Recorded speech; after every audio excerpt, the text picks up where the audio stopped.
And that was Welcome to My Church. And folks, welcome to my church. And I want to welcome a man that I've never actually met before personally, but Chuck Wilson from LA of Bootlegger Guitar. What the heck is going on? Hey, Paul, welcome. Hallelujah.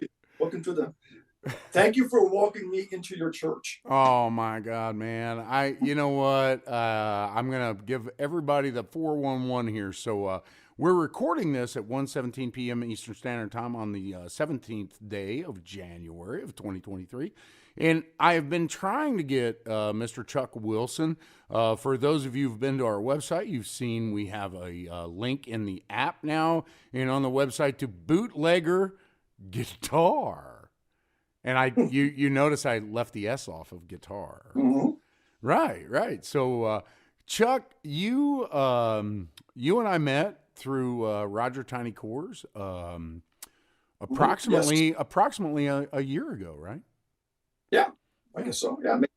Yeah. Roger works on does some bass stuff for you, helps you with some of that, correct? Oh, yeah. Roger's amazing. And Roger's a bootlegger artist. Right. I met Roger on an outlaw country 4-day cruise. He was, at the time, a major player in the Unknown Hinson band. Right. He was the bass player. Right. He was on. And here's a little oddity. When Roger and I first met, we really knew nothing. God just told me to give Roger a card. And then he came to my studio the next day, and my manager at the time, Joe Metters, was a freak about Unknown Hinson. Yeah. And Roger and I did not know that. I knew nothing about Roger other than he was playing upright bass, and I needed some upright bass on a track. And the dude's off the chart. No, he's a little quick backstory. Being on the cruise, I'm a musician.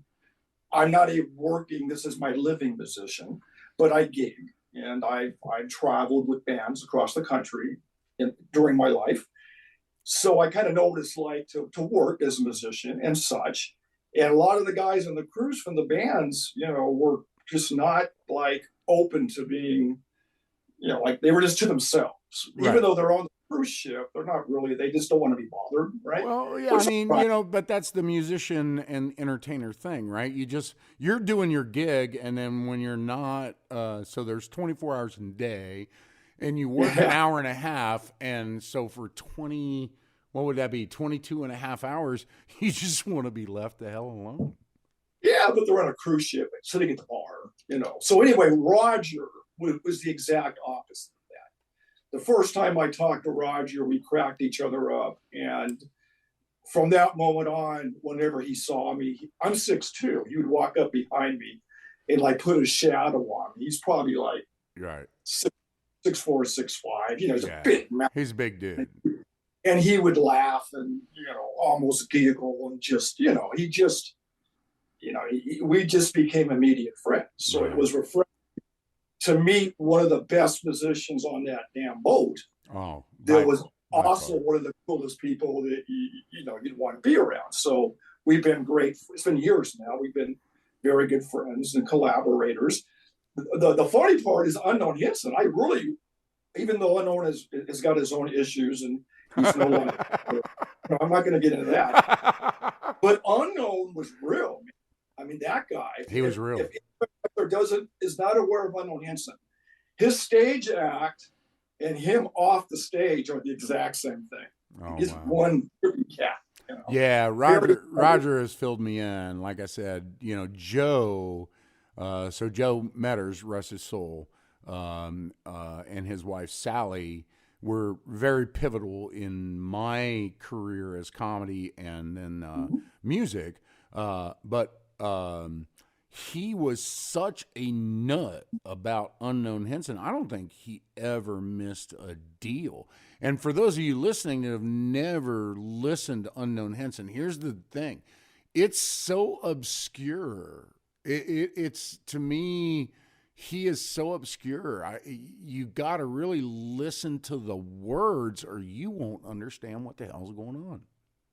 Now, probably the most amusing song from the Unknown Hinson catalog he did live on the ship was, if anybody ever watched the Squidbillies, he was the voice of the main character in Squidbillies. I forget the father, grandfather. It's a cartoon. Right. So he has this really funny Southern voice. I mean, it's just his natural voice. And he sings Behind Blue Eyes by The Who with his Southern Squidbilly accent. Right.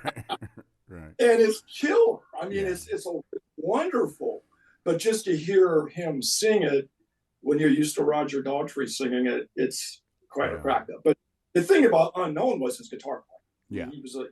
He is a killer guitar player. Yeah. And the whole thing was crazy. So, but to Chuck Wilson, so Roger introduced me to you, and we obviously didn't know each other from Adam to a pie hole, right? And you're incredibly, what is the word? Not bashful, not you like have no ego, but dude, you are, number one, you're a very smoking musician and songwriter, but you have played a big part in music over your lifetime. Oh, well, sure. I guess I've had a lot of passions in my life, unfortunately, besides just trying to make a buck, which we all have to do. But playing music, I started as a teenager, probably because I wanted to meet girls. That's why most of this, when the Beatles were coming out and everybody was swooning over the Beatles. So I went to a pawn shop and bought a guitar and fiddled with it and played it. And wasn't until I had my kids and my family and they were getting older that I decided to really start taking lessons, to take it seriously. And then I met a cool cat, Mark Vichette, and I've been basically studying with him ever since. So music has always played, a very, very important role in my life. Well, the one thing, so the word that I was looking for was humble, because you will say you're, in the conversations that you and I've had, you'll say you're just a guitar player. And you're not. You have been around. You've played with massive people. Your influence is kind of crazy, and then all of a sudden, which is what you're holding, you start making instruments to make beautiful music by people that are just as gifted, more gifted, less gifted, but to be able to make an instrument as beautiful as that thing you're holding. Thank you. This is the new Rye. God. The Rye Memphis. And that came from your brain. As such as it is. Some of my designs are a little more like unrecognizable, like a new design or something that is totally unique. This is a single cutaway semi-hollow body, so people might look at it and see similarities with other guitars. But when you start really digging into all the components and the style, and I mean the smallest things like the cut for the fingers here, and there's a lot of amazing amount of individual attention that each instrument what I get into before they go into production. So I don't build guitars. I wish I had that talent. What I did was I had a recording studio in Hermosa Beach. It's still open. It's called Studio 637. I'm now a minor partner in it. And out of the waiting room at the studio, I decided to start selling guitars. So I was picking up boutique guitar companies and selling them. And it was very successful. All the LA musicians or local musicians to my area were coming down and checking out the studio and the guitars. I started learning more about that business, and I'm a NAMM member, going to NAMM and meeting people. So I just kind of, my nature, I just dove into it and said, well, I could do this. And like, I knew, and to this day, I know it has every opportunity to be successful or fail. It's just the nature of the beast. So already accepting that, knowing that I could get into this and be disappointed, I didn't care. I just did it. And it's been a very slow process. Probably the turning point of Bootlegger Guitar, when I was at NAMM, I was having guitars built from use, great guitar factory builder in Seoul, Korea, that I met Mr. Ken Kim, the owner. Right. I working like with his associates and agents and stuff, designing, and we had actually he took me to dinner with his family, which was pretty sweet because his family was has family in the LA area where Nam was at, and really got to know each other well. And he came back and said, I have full access to his factory, I have full access to his engineers, and together, I would say Ken and he's got years and years of experience in the guitar manufacturing and guitar industry. So together we started, I would have designs that would give him, and then he would engineer it and pick it apart. And together, we would come up with the design. And I haven't had one design since Ken and I started working together that hasn't not been successful. That's amazing. So I'm really proud of that. Well, if and for those listening, if you go to bootleggerguitar.com or get in our app, you can go and look. Instruments, Chuck. Instruments to me are art. I mean, they're women, right? Everyone's different. Each one, no matter if you've produced 20 of them or 1,000 of them, have a different sound no matter what. Would you agree with that? Like, no matter what, like the guitar you're holding right now, if you had 100 made, they're all going to have some uniqueness. And that to me is just art. Yeah, I think it's the nature of the instrument. Little fun there. But yeah, it's, you can't, like when you say manufacturer, like there's new companies that everything it's like making a car, excuse me. Everything is like animated and like there's no hands on the instrument. Right. Ken's is very old fashioned. He still uses jigs to cut out the bodies and, everything still done as it was 20, 30, 40 years ago. Right. He wants it that way. Right. So it still is a hands-on, hand-built guitar. Well, because that brings a uniqueness, even though there is a jig, even though there is a stack of wood, even though there's, it's like I have 37 violins. I tell you right now, I can pick up each one of them and get it to sing a different love song, right? Yeah. And the guitars, yeah. And to really answer your question, that is correct. I mean, each guitar, each individual piece makes a unique instrument. And does that make you let me ask you this. So when you get a guitar back from the factory, okay, or from the manufacturer or whatever you want to call it, do you personally pick that guitar up and make sure it sounds the way you want before you put that out to somebody to buy? Yeah, yes and no. I mean, okay. I pick up the guitar, I hold it, I tune it, I play each string, I make sure the action and everything is correct. And given if I have the abilities, like some time, I love plugging them in and playing them before I set them out. But sometimes it's just impossible. Right. But I understand that.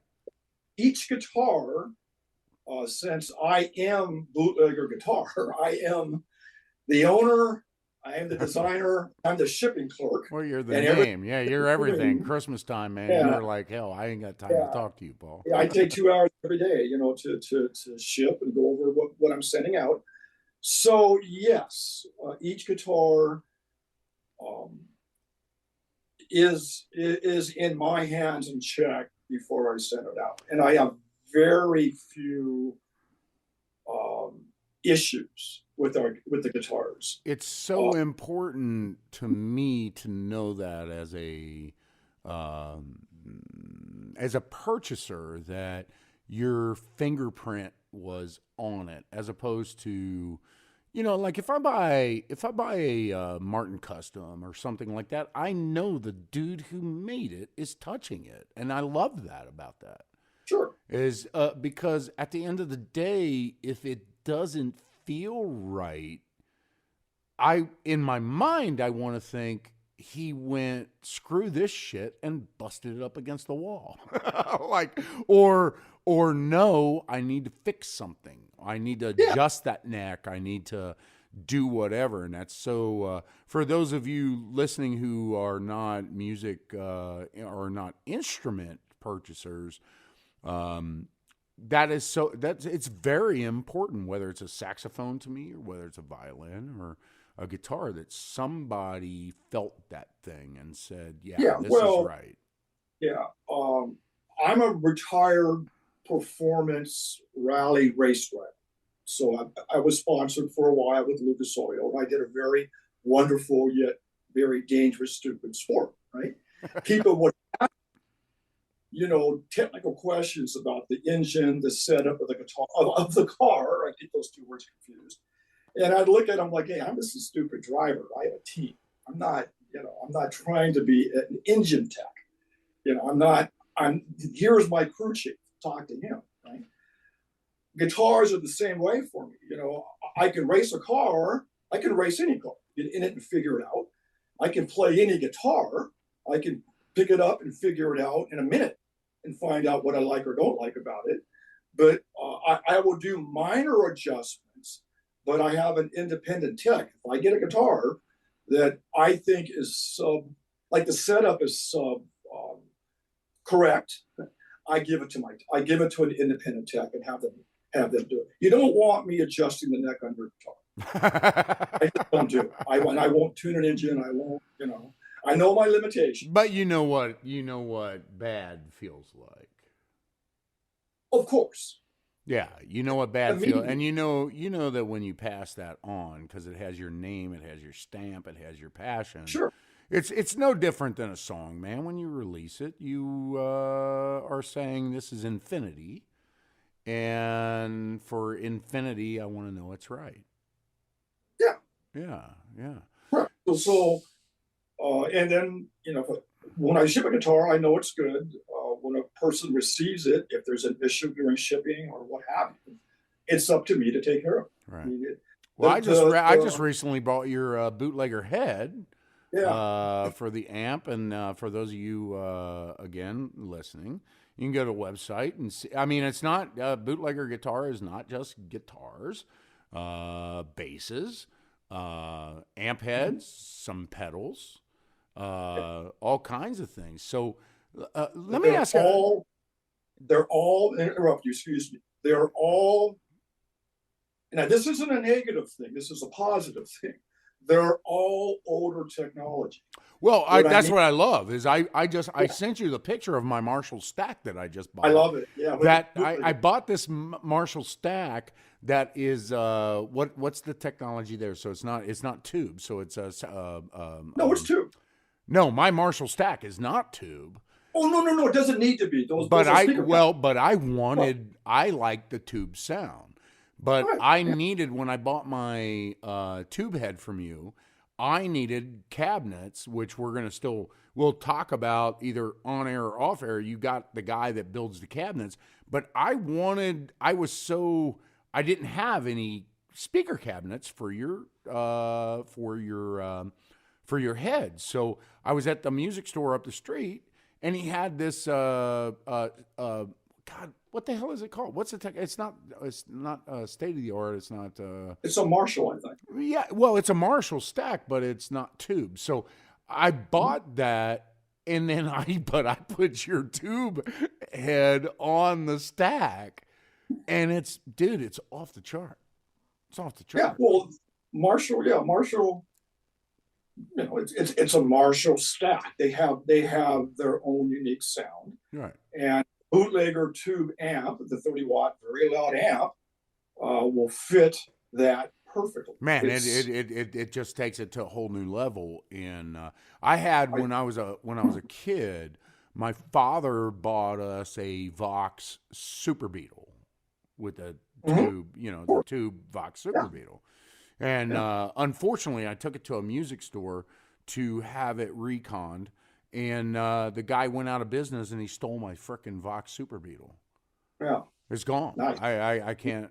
If I ever find the guy, I'll probably do something really bad and horrible to him that Yeah, ends up yeah. putting me in prison. But That's that's too bad. yeah, because it was That's not an that was uncommon he story. bought my father bought that to us in 1974. Wow. Yeah, Yeah. that's not a common story. I've heard that before. Yeah. I took it. He went out of business. He had been in business forever and a day, and Sad. took it just to have him recon it. And Mhm. next thing I know, man, my tube head and the Super Beetle's gone. But Yep. yeah, so you're doing that. You're doing. Let me. I'm gonna back up real fast. Um, how long has bootlegger guitar been around? When Yeah, did you I think start? it's seventh year, seventh to eighth year. But when I first started, it was on a very small scale, Right. just a couple. Um, so yeah, I would have to. I mean, I'm 67 now, so like time is Well, you look like you're totally 34, different than it man. used to I swear to God, you look like Eric Clapton. I be. swear to God, you look like Eric Clapton. A haircut. You are so Um, sexy. um, time goes by fast, is what I'm trying to say. But it's, I think I'm now in my eighth year, and probably the fifth year of being, working with Ken Kim and engineers, and really saying, okay, I'm going to like I basically took a buyout of the studio so I could focus roughly 5 years ago on bootlegger guitar. So I made the decision To fund your that passion. yeah, well, studio. I mean, I love the brick and mortar, and I built this studio, and it's a great space in Hermosa at the beach. But the day by day running of a recording studio can be very just annoying. Hmm. So with dealing with starving musicians and such, so I saw the avenue that bootlegger could be successful, and it has, and I have stores coming to me. Um, I've yet to find a fit I like, so I still am a uniquely only online.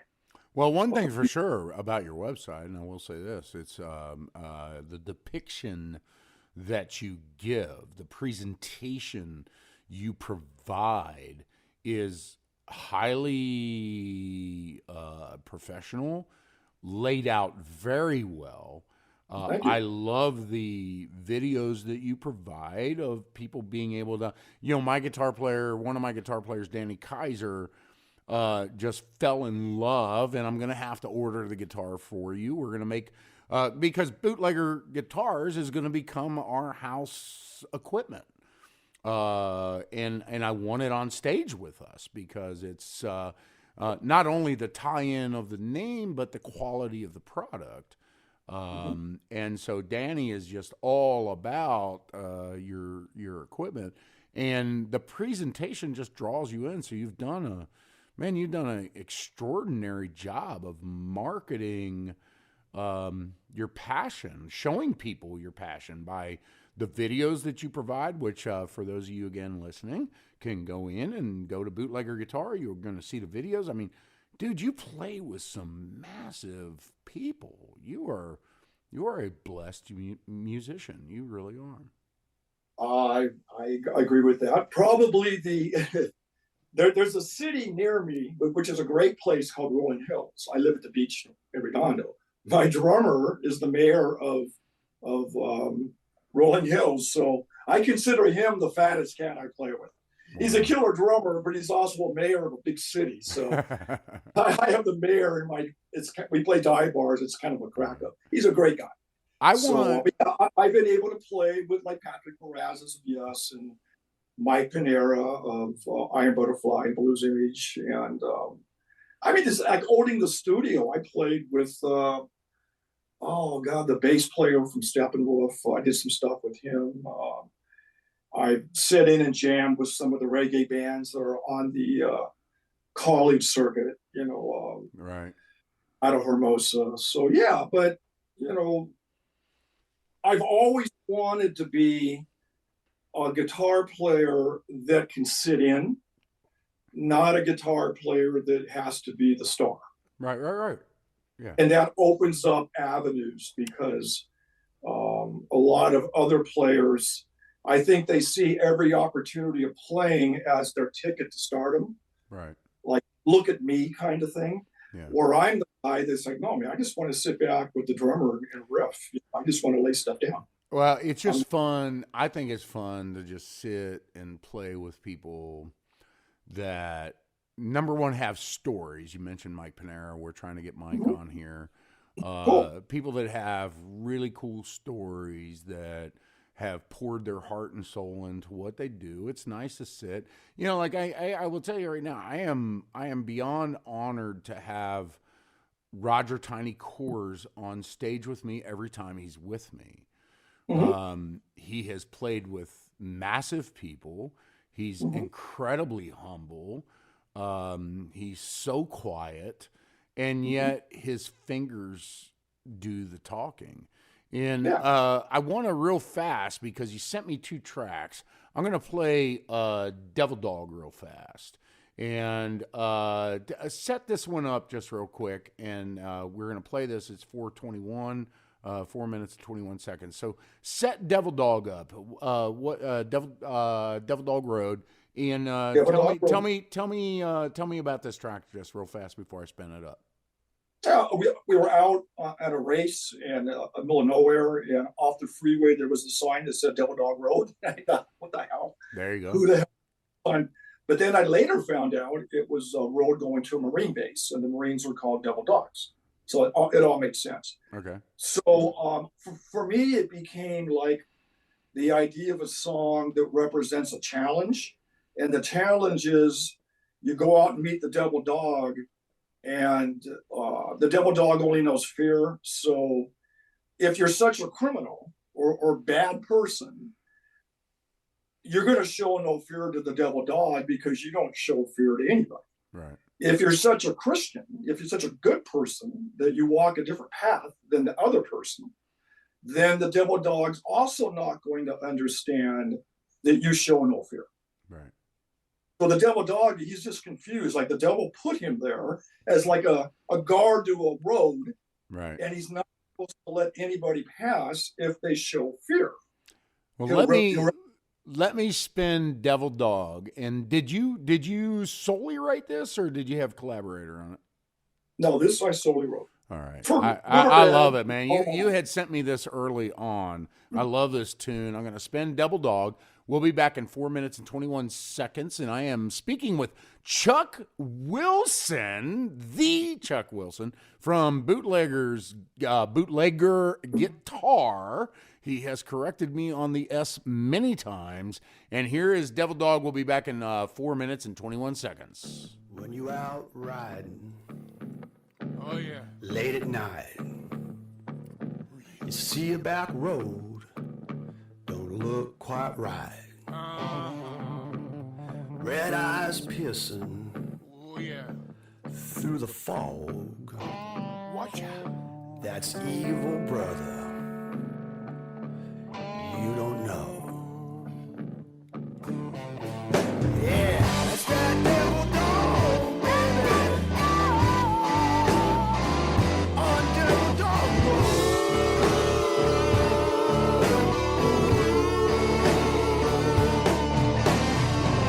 That devil dog, baby.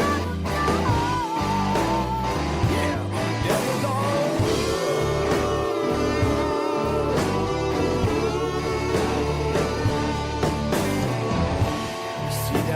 devil dog. You stare him in his eyes. Watch it. Yeah, you see that devil dog now. Stare him in his eyes. Sees no fear in you, brother. Let you pass on by. Let you pass on by now. Yeah. That's that devil dog. Oh, devil dog.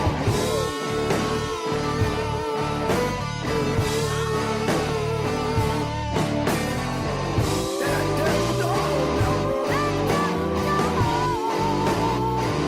Oh, devil dog.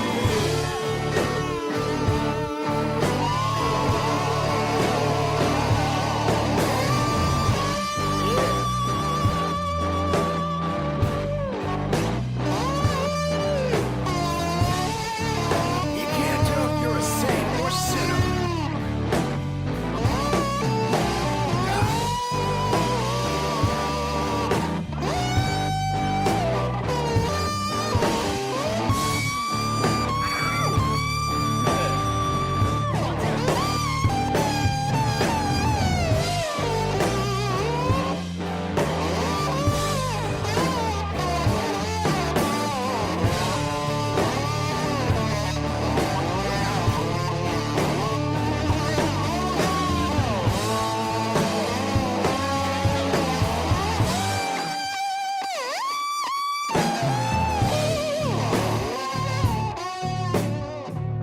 You see that devil dog?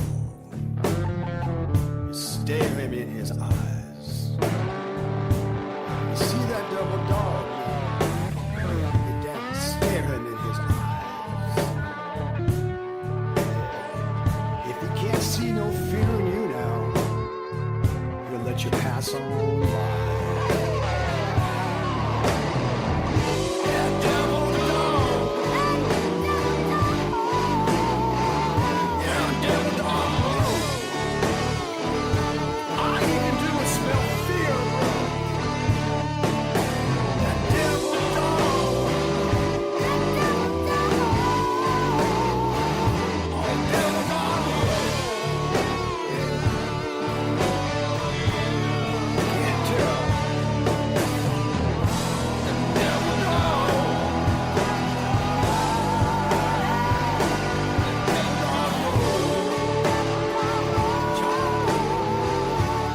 You can't tell. Are you a saint? Are you a sinner? Are you walking with the man or riding with the devil? The oxy that I need. And At night, I chew with whiskey. And that was Devil Dog Road by Chuck Wilson. And we're getting the story. So this is Paul Jones. It is 1:49 p.m. Eastern Standard Time. So 10:49 a.m. So my guest here, Chuck Wilson, who's holding that beautiful guitar. If you guys get a chance, make sure you look at the video of this broadcast. Because you'll be able to see Chuck's studio, which he has a plethora of equipment. I see a reel-to-reel back there, which I haven't seen since the 90s, I don't think. So you mentioned guitars could be like women, I'm sorry? which is Oh, you yeah. had mentioned guitars. You know, each one's individual, like a woman. I think all instruments are women. I equate them because they're so different, right? Yeah. So I heard this. This has got a great body, a long neck, and a beautiful head. Yeah. That's why it's better. This is the perfect girlfriend, right? Dude, the instruments you produce. I'm not saying this because you're here. I'm not. You and I have talked several times on the phone.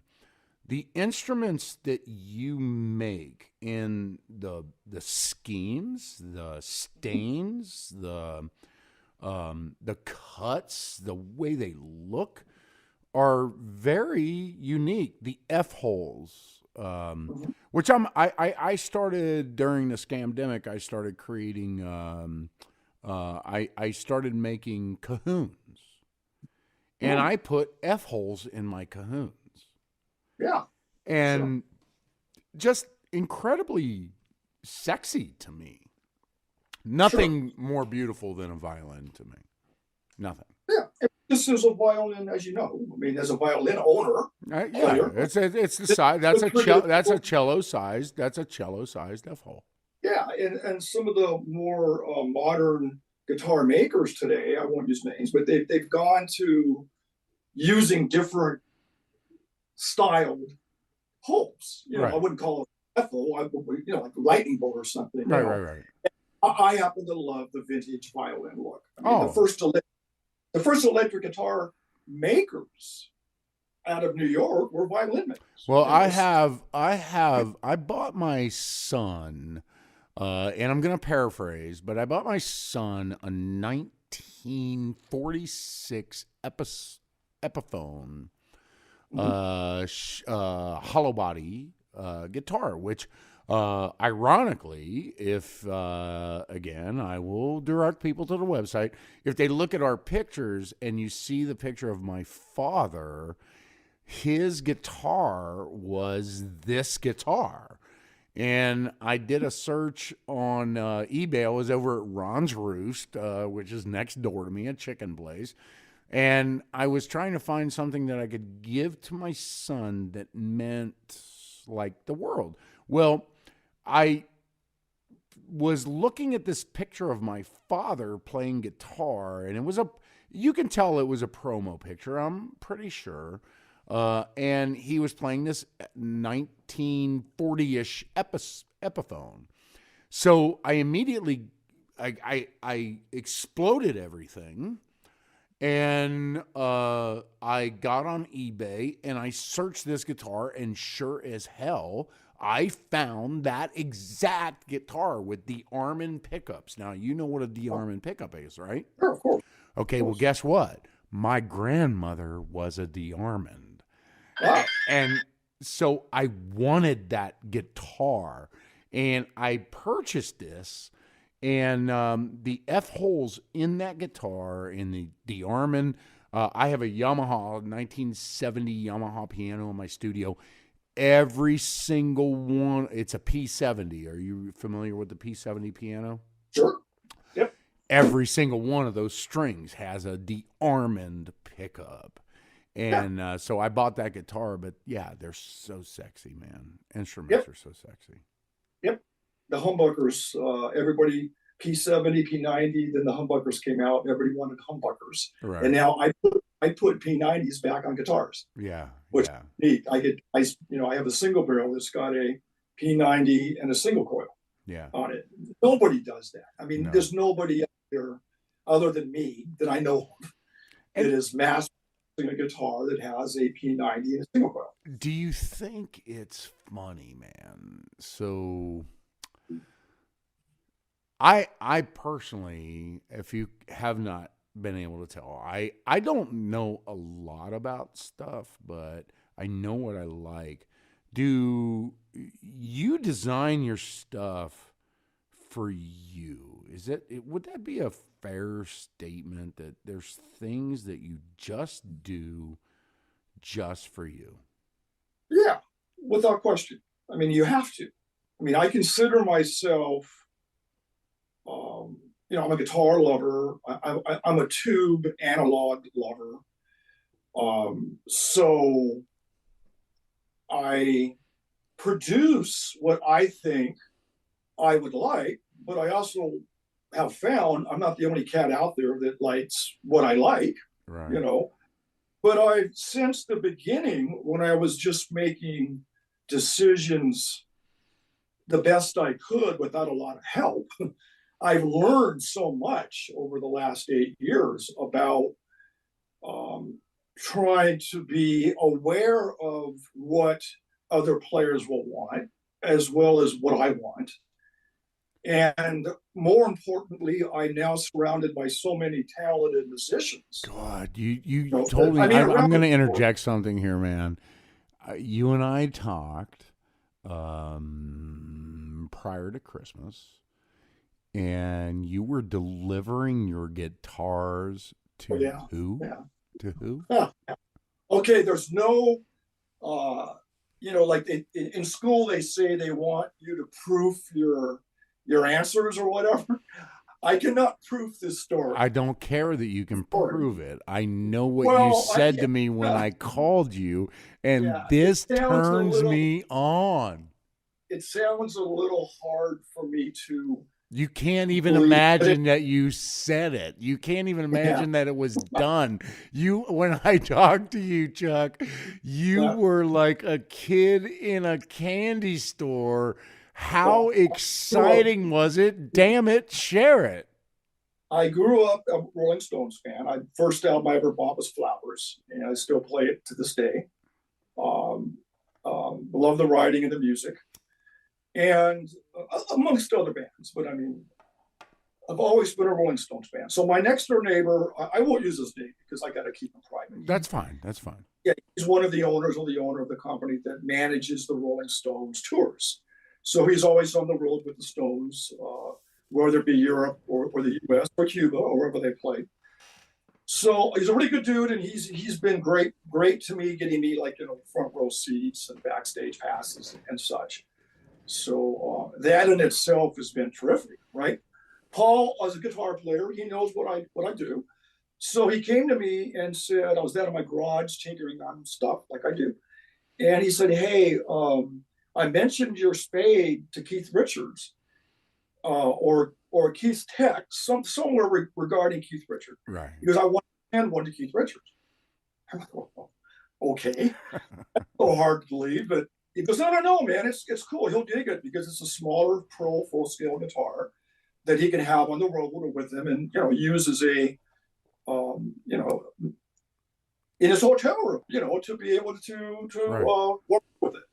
So anyway, I gave him a guitar, and next thing I knew, he was saying, well, Pierre is Richard's tech, and any guitar that goes to Keith Richards has to go through Pierre. I think it's Pierre Tombro or something close to that.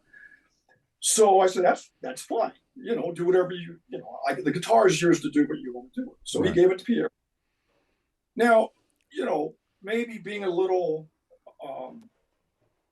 it's not cynicism. It's like, well, they get guitars thrown at them all the time. I mean, why would mine? Sure. Why would mine be different, right? So I get the word back through my neighbor that yours is different because they asked for it. Yeah, well, I first saw a similar design played by Johnny Winter, and that's when I fell in love with the style, with that look.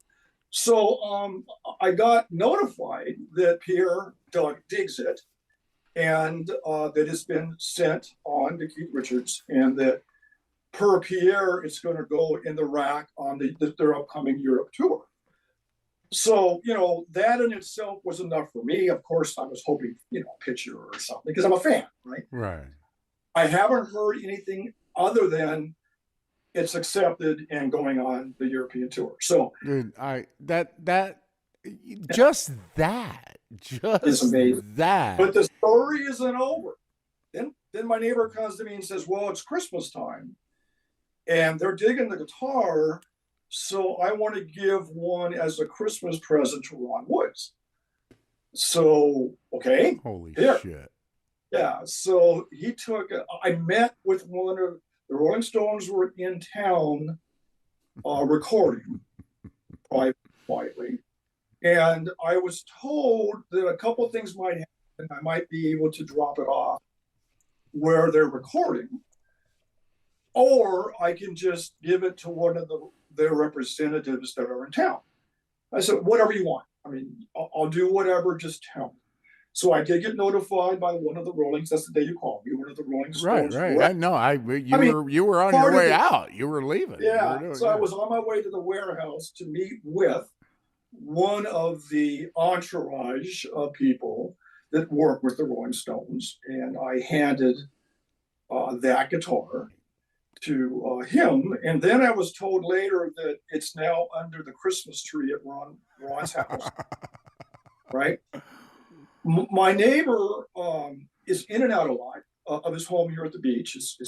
He has 2 homes, and so I don't call him or bug him, but when I see him, he will tell me what's going on. Right. And I haven't yet caught up with him to find out, what Ron was like when he opened it up. But it's just a crazy story, man. It's a testament to I know what you're doing. I know you're doing your passion, and then it becomes a validity, right? It validates how you feel and what you've created, and what a great feeling in your life. Sure, that it's but, it's a validation. But like equally to that, I mean, I'm a fan of the Rolling Stones, but like I've got a guy like Tommy Stillwell, who's a Nashville guitar player, and his friends, and they all play bootlegger amps and guitars in the Nashville studios, and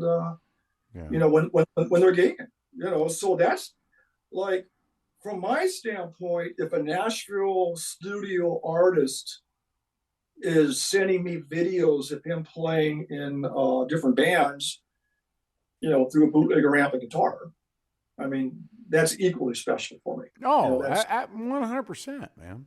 100%. Yeah. It's just it's crazy. So I'm going to ask you, because out of respect for your time, we've got about 10 minutes less. I want to spin Del Rio Road, which is 256. So that's going to take us to whatever. But are you able, dude, I want you to play me something. So plug that guitar in. You got 2 minutes and 56 seconds to plug that guitar in and play me some shit. Is that fair enough? And you know what? Don't worry about it. Figure out what I'm going to plug it into. I don't care. You got enough crap there to skin a cat. So I'm gonna. Do you want to set Del Rio up at all? Do you want to set this up and tell me a little bit about this? Oh yeah, as I do my amps. Yeah, as you do your amps. Del Rio Road is another. I'm out in the middle of nowhere, and I see a sign that just says Del Rio Road. You're like a street sign songwriter. Yeah, I don't know. Sometimes it's just like it rhymes with itself. I mean, that's a cool name, right? And it wasn't it's out in the middle of the desert. It really wasn't, it just looked like a bunch of like 1940 homes on a dirty road, a gravel road, right? All right. So it just came to me, and then, but the song has changed now so much. You're going to hear the first recording of it. It now has changed more into a Vietnam veteran coming home. Okay. To Del Rio Road. So you're not going to hear that in this recording of it, but sometimes my songs are like, they have their own life and they develop over years. Right, they're progressions. Yeah, well, because it doesn't, like, it ends the story. Like, it's kind of like, the song itself is like, oh, it's cool, but what is it? It wasn't fit. Right. So, okay. I can explain that. Now, I'm going to ask you real quick before I spin this. Are you let me see. How old are you? Yeah, I am now 67. Are you would that put you in that era? Yeah. No, I registered for the draft for Vietnam.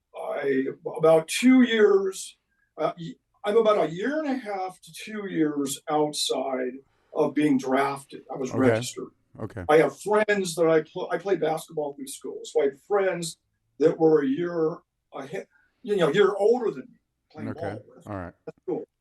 That were drafted. Okay. And were in Vietnam, and I loved. So you are of the era. You didn't go, but you experienced the loss, the pain, and all the other horseshit. Well, yeah, I have grown to believe that the military, for people like young people to get into it, can be amazingly good for them. It was amazing for me. Good, great. So I just wasn't. I didn't know it at the time. Okay, I wasn't, looking. I wasn't looking forward to going to Vietnam. No, I. For those that weren't of that era, you're not going to understand that. Right. I have an older son, my oldest son, that spent 10 years in the Navy. We now, out of that, we own a race car shop in Florida. because he's a master mechanic. We build race cars. Right. So there's like this wonderful example of what the Navy did for him. Yeah. Very successful. We build all different types of race cars. So without him, I couldn't do this. He's a genius. Right. I'm just the guy that likes what I like again, right? So no, but I do play every Wednesday night. My band donates 2 hours, and we play at the local VFW. Yeah. And we average about $100 in tips that we give to the post, and it goes to our veteran charities. So, and I've done other things. I've donated equipment to other VFWs. I'm definitely trying to put Bootlegger Guitar and/or my music in line with helping veterans. That's awesome. Dude. So I'm gonna spin Del Rio Road, and we'll be back in 256. You're gonna plug that guitar in. You're gonna play me some music, and then we're gonna exodus this thing because I know at 11:07 you probably got a lot of crap to do. So here we go. Get to the warehouse. Del Rio Road, and we'll be back in 256. Close this thing out with Chuck Wilson from Bootlegger Guitars, who I am just so privileged to be talking to right now. Cool, man.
And that was Del Rio Road. And this is Paul Jones coming to you live from the Bootleggers Music Group radio station.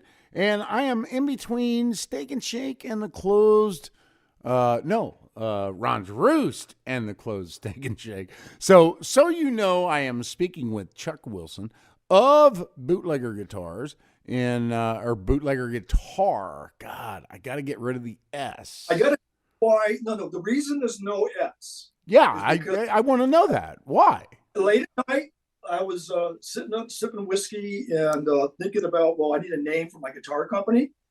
So I just went to one of the URL buying sites, whatever. I plugged in bootleggerguitar.com, Right. and it was for. Okay.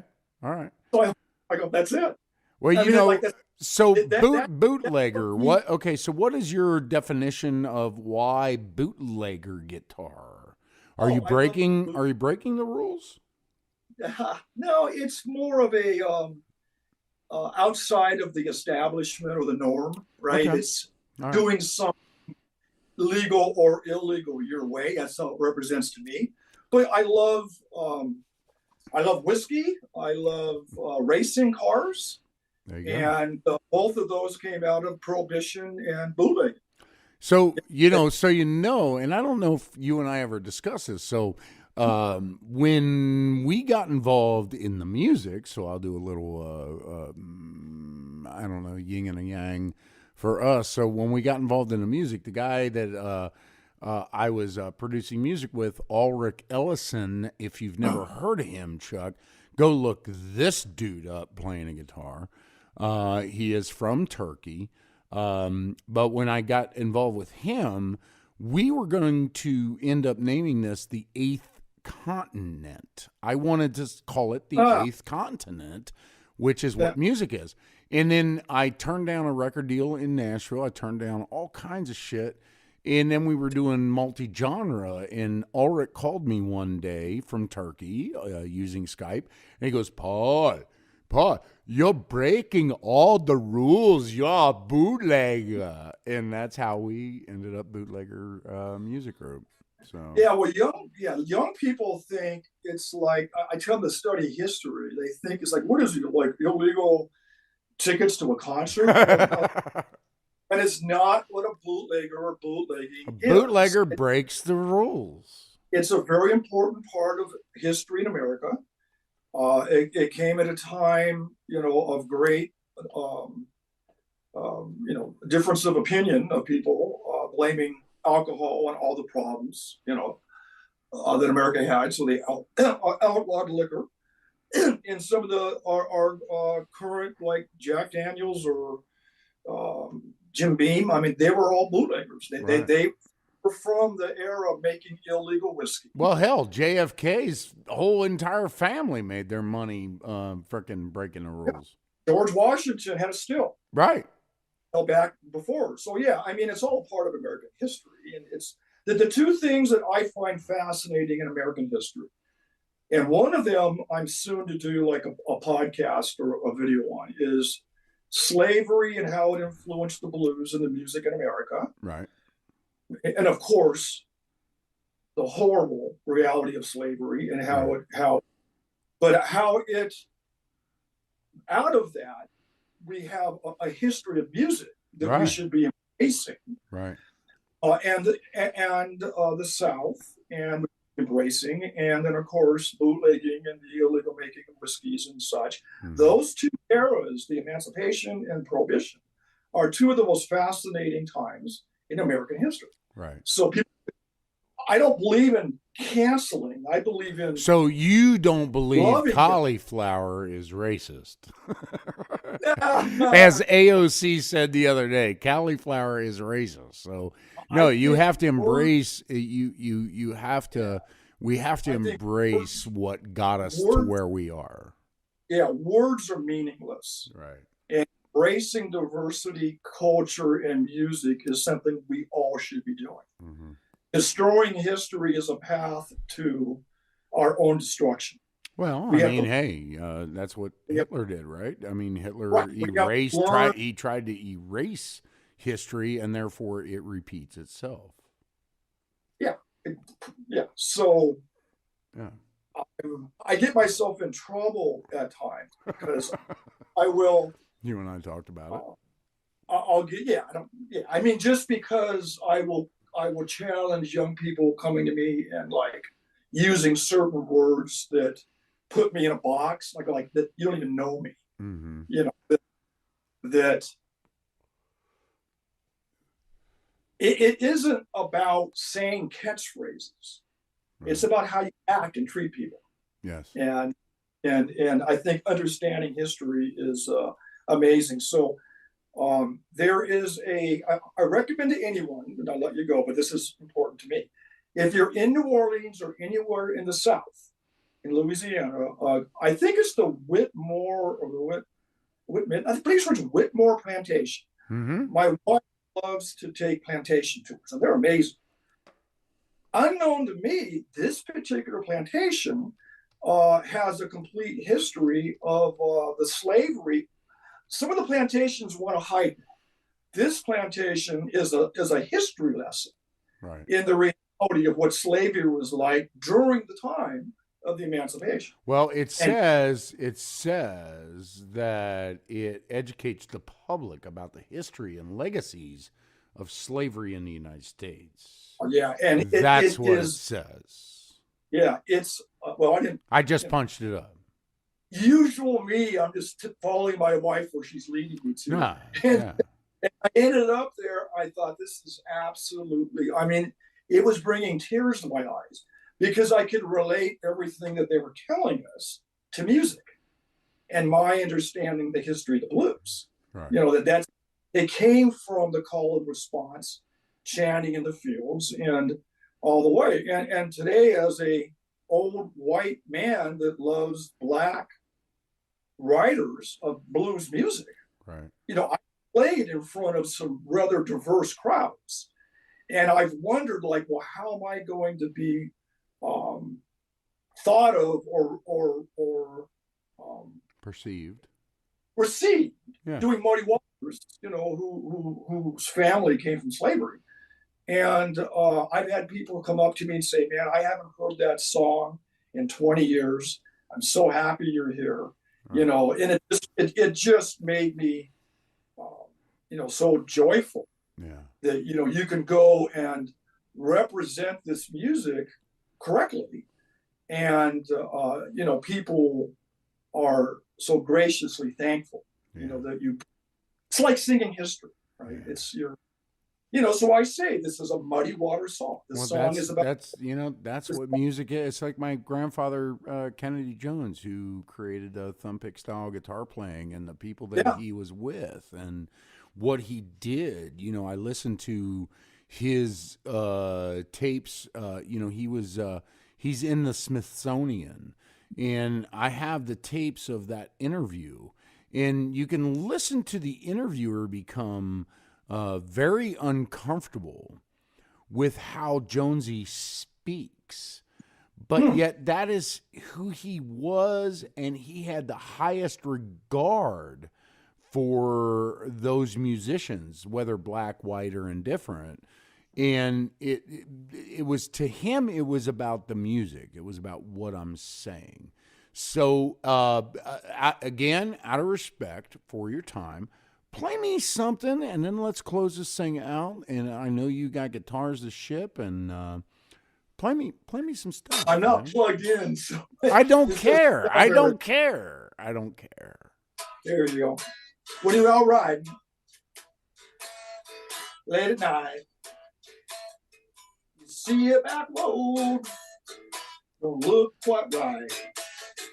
Everybody's kissing through the fog. That's evil, brother.